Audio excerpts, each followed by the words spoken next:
నమస్కారం. మాగల్ఫ్ న్యూస్ కి స్వాగతం. ప్రతిరోజు 6 దేశాల తాజా వార్తలు మీకు అందించబడుతున్నాయి.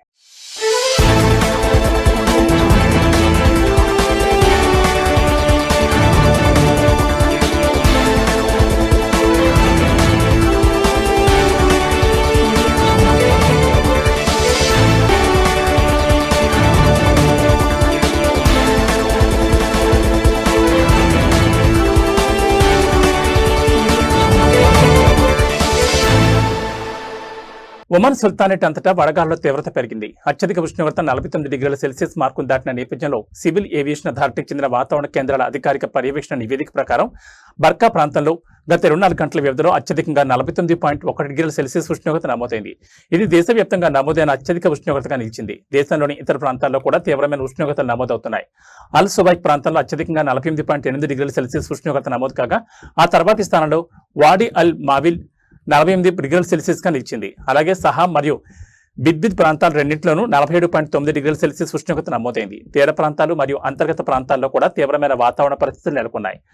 బావ్షర్లో 47.4 డిగ్రీల సెల్సియస్, సూర్లో 47.3, అల్ అమిరట్లో 47.2, అల్ రుస్తాక్లో 47, దిమా వాయిథాయిన్లో 46.9 మరియు మస్కట్లో 46.7 డిగ్రీల ఉష్ణోగ్రతలు నమోదయ్యాయి. ఈ క్రమంలో హీట్ వేవ్స్ నుంచి జాగ్రత్తగా ఉండాలని అథారిటీ పిలుపునిచ్చింది.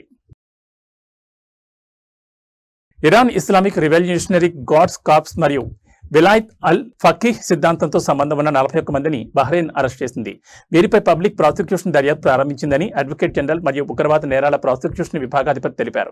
రద్దు చేయబడిన ఇస్లామిక్ పండితుల మండలి సభ్యులు ఈ సంస్థను ఏర్పాటు చేశారని, ఇది మాతృభూమి మరియు దాని రాజ్యాంగ వ్యవస్థ పట్ల విధేయత కంటే ఇరాన్లోని సర్వోన్నత న్యాయాధికారి పట్ల విధేయతను సమర్థిస్తుందని తెలిపారు. వారు పబ్లిక్ వేదికలను ఉపయోగించుకుని తమ భావజాలాన్ని వ్యాప్తి చేయడం ద్వారా, అలాగే దేశ ప్రయోజనాలకు వ్యతిరేకంగా రెచ్చగొట్టే ఉపన్యాసాలు ఇవ్వడం ద్వారా బహ్రెయిన్ అంతర్గత వ్యవహారాల్లో ఇరాన్ జోక్యాన్ని సులభతరం చేయాలని లక్ష్యంగా పెట్టుకుంది. ఇరాన్ సర్వోన్నత నాయకుడి పట్ల మతపరమైన, రాజకీయపరమైన విధేయతను వ్యాప్తి చేసే లక్ష్యంతో చేపట్టిన సంస్థ కార్యకలాపాలకు మద్దతు ఇవ్వడానికి, వాటికి ఆర్థిక సహాయం చేయడానికి నిధులను సేకరించి వినియోగించారనే ఆరోపణలున్నాయి. అశాంతిని రెచ్చగొట్టడం, ఉగ్రవాద చర్యలు, అల్లర్లు మరియు విధ్వంసక చర్యలకు మద్దతు ఇవ్వడం వంటి వాటికి కూడా ఈ నిధులను ఉపయోగించారనే ఆరోపణలున్నాయి. అరెస్ట్ చేసిన 41 మంది అనుమానితులను పబ్లిక్ ప్రాసిక్యూషన్ విచారించిందని, వారిలో కొందరికి న్యాయ సలహాదారులు ప్రాతినిధ్యం వహించారని ప్రాసిక్యూటర్ పేర్కొన్నారు. విచారణ పూర్తయ్యే వరకు వారిని నిర్బంధంలో ఉంచాలని ప్రాసిక్యూషన్ ఆదేశించారు. అలాగే వారి నుంచి అధికారులు కొంత నగదుతో పాటు విలాయత్ అల్ ఫకీహ్ సిద్ధాంతాన్ని ప్రచారం చేసే అనేక సామగ్రిని కూడా స్వాధీనం చేసుకున్నారని వెల్లడించారు. జాతీయ భద్రత, ప్రజా భద్రత మరియు ఆర్థిక సమగ్రతను ప్రభావితం చేసే వివిధ నేరాలకు అనుమానితులు పాల్పడ్డారని దర్యాప్తులో తేలిందని వెల్లడించారు. కొంతమంది అనుమానితులు సేకరించిన నిధులను బంగారు ఆభరణాలు, స్థిరాస్తులు, వాహనాలు కొనడం, తమ పిల్లల విద్యా ఖర్చులు చెల్లించడం వంటి ప్రైవేట్ ప్రయోజనాలకు, వ్యక్తిగత ఖర్చులకు ఉపయోగించుకుని లబ్ధి పొందినట్లు దర్యాప్తులో తెలిసిందన్నారు. అరెస్ట్ అయిన వారిపై దర్యాప్తులు ఇంకా కొనసాగుతున్నాయని పబ్లిక్ ప్రాసిక్యూషన్ వెల్లడించింది.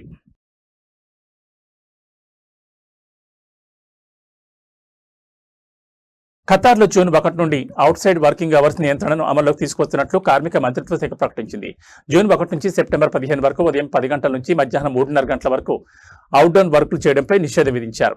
వేసవి నెలల్లో కార్మికులకు రక్షణ కల్పించడానికి మరియు సురక్షితమైన పని వాతావరణాన్ని నిర్ధారించడానికి చేపట్టిన జాతీయ స్థాయి ప్రయత్నాల్లో భాగంగా ఈ చర్య అమల్లోకి వస్తోంది. ఉష్ణోగ్రత సంబంధిత ఒత్తిడి నుండి రక్షణ కల్పించే చర్యలకు సంబంధించి జారీ చేసిన మంత్రిత్వ శాఖ నిర్ణయం ఉత్తర్వుల్లో భాగంగానే ఈ మేరకు చర్యలు తీసుకున్నట్లు కార్మిక మంత్రిత్వ శాఖ పేర్కొంది.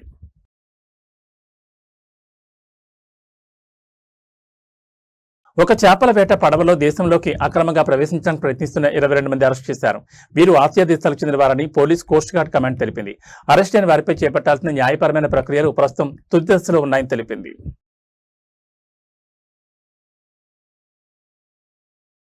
యూఏఈలో వేపింగ్ కారణంగా ఊపిరితిత్తుల్లో తీవ్రమైన వాపు రావడంతో 16 ఏళ్ల బాలుడిని ఇంటెన్సివ్ కేర్ యూనిట్లో చేర్చాల్సి వచ్చిందని ఒక పల్మనాలజిస్ట్ హెచ్చరించారు. టీనేజర్లు వేప్లు, ఇతర నికోటిన్ ఉత్పత్తుల వైపు మళ్లడంపై వైద్యులు ఆందోళన వ్యక్తం చేస్తున్నారు. అబుదాబిలోని బుర్జీల్ హాస్పిటల్లో కన్సల్టెంట్ పల్మనాలజీ నిపుణుడైన doctor Yazid Abid El Khaleq మాట్లాడుతూ, యూఏఈలో తాను చూసిన రోగుల్లో క్రమం తప్పకుండా వేపింగ్ చేసే అతి చిన్న వయసు గల వ్యక్తి 16 ఏళ్లవాడని చెప్పారు. పరిస్థితి చాలా తీవ్రంగా ఉండడంతో ఇంటెన్సివ్ కేర్ యూనిట్లో చేర్చాల్సి వచ్చిందన్నారు. కొత్త వినియోగదారులను ఆకర్షించి వారికి బానిసలుగా గా మార్చేలా పొగాకు మరియు నికోటిన్ ఉత్పత్తులను రూపొందిస్తున్నారని ప్రపంచ ఆరోగ్య సంస్థ తూర్పు మధ్యధరా కార్యాలయం ఆందోళన వ్యక్తం చేసిన నేపథ్యంలో ఈ ప్రాధాన్యం సంతరించుకుంది. ప్రపంచ పొగాకు వ్యతిరేక దినోత్సవం 2026 సందర్భంగా అటువంటి ఉత్పత్తుల ఆకర్షణను అడ్డుకునేందుకు తక్షణ చర్యలు తీసుకోవాలని WHO పిలుపునిచ్చింది. పిల్లలు మరియు టీనేజర్లలో నికోటిన్ వాడకాన్ని ప్రేరేపించడానికి ఫ్లేవర్లు, బ్రాండింగ్ మరియు డిజిటల్ ప్లాట్ఫామ్లను ఉపయోగిస్తున్నారని హెచ్చరించింది. యువత పెద్దల కంటే 9 రెట్లు ఎక్కువగా ఈ సిగరెట్లను ఉపయోగించే అవకాశం ఉందని, ఈ ప్రాంతంలో కొన్ని చోట్ల టీనేజీలు ఉన్నవారి ఈ సిగరెట్ల వాడకం 30% చేరుకుందని కూడా హెచ్చరించింది.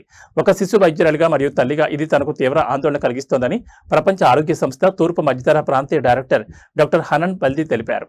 ఈ ఉత్పత్తులు చిన్న వయసులోనే వ్యసనాన్ని సృష్టించేలా రూపొందించబడ్డాయని, వారి శరీరాలు మరియు మెదడు ఇంకా అభివృద్ధి చెందుతున్న జీవిత దశలో ఉన్న యువతను ఇవి లక్ష్యంగా చేసుకుంటున్నాయని ఆవేదన వ్యక్తం చేశారు. వేప్లు లేదా నికోటిన్ ఉత్పత్తులను వాడే టీనేజర్లలో తరచూ ప్రారంభంలో వ్యసన లక్షణాలు కనిపించవని రాక్ హాస్పిటల్లో స్పెషలిస్ట్ ఫార్మనాలజిస్ట్ అయిన డాక్టర్ ప్రభు ప్రసాద్ ఎన్సీ అన్నారు. సాధారణంగా వారు దగ్గు, పిల్లికోతలు, గొంతులో చికాకు, ఆయాసం, వ్యాయామం చేయలేకపోవడం, నిద్రలేమి, ఆందోళన లేదా పదే పదే వచ్చే శ్వాసకోశ లక్షణాలతో వస్తారని పేర్కొన్నారు. తాము వేపింగ్ ఈ సిగరెట్లు, డిస్పాజబుల్ వేపులు, పీషా సిగరెట్లు లేదా నికోటిన్ పౌచ్ల గురించి ప్రత్యేకంగా అడిగినప్పుడు మాత్రమే అసలు విషయం చెప్తారని తెలిపారు. చాలా మంది టీనేజర్లు సిగరెట్లకు బదులుగా వేపులతో ప్రారంభిస్తున్నారని, వేపింగ్ తక్కువ హానికరం, సామాజికంగా మరింత ఆమోదయోగ్యమైందని మరియు దాచడం సులభమని వారు నమ్మడమే దీనికి కారణమని డాక్టర్ యాజిద్ అన్నారు. వారు చెప్పే సాధారణ కారణాల్లో జిజ్ఞాస, తోటివారి ప్రభావం, ఒత్తిడి, ఒకసారి ప్రయత్నిద్దాం అనుకోవడం, ఆకర్షణీయమైన ఫ్లేవర్లు లేదా వేపింగ్ అనేది ధూమపానం అంతకన్నా హానికరం కాదని నమ్మకం వంటివి ఉన్నాయని డాక్టర్ ప్రభు అన్నారు. మిడిల్ ఈస్ట్లో నెలకొన్న ప్రస్తుత పరిణామాలపై సౌదీ క్రౌన్ ప్రిన్స్ మరియు ప్రధానమంత్రి మహమ్మద్ బిన్ సల్మాన్కు ఫ్రాన్స్ అధ్యక్షుడు ఇమాన్యుయల్ మాక్రాన్ ఫోన్ చేసి మాట్లాడారు.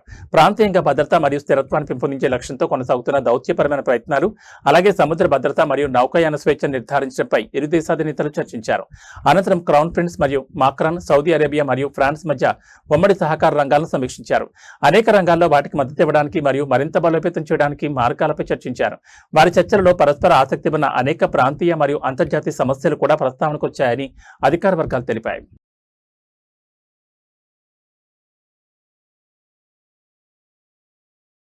ఇవి మాగల్ట్ న్యూస్ విశేషాలు. మరో బులెటిన్లో మళ్ళీ కలుసుకుందాం. నమస్కారం.